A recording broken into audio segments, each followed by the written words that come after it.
Dito ilalagay yung sobre or yung ano, yung offer mo sa source kasi ito eh. Tinatawag namin na offering box. Yan. Dito. Tapos yung isa, ito yung pulpit. Pulpit 2. Or pulpit. Yan.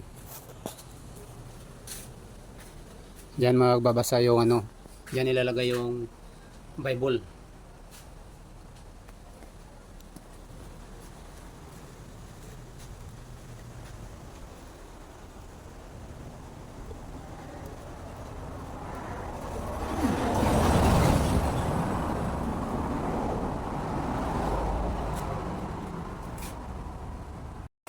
Okay guys, na-prepare na natin yung offering box at saka yung pulpit 2. Na balot na natin. Tsaka hinihintay na lang natin yung may-ari na mag-pick up.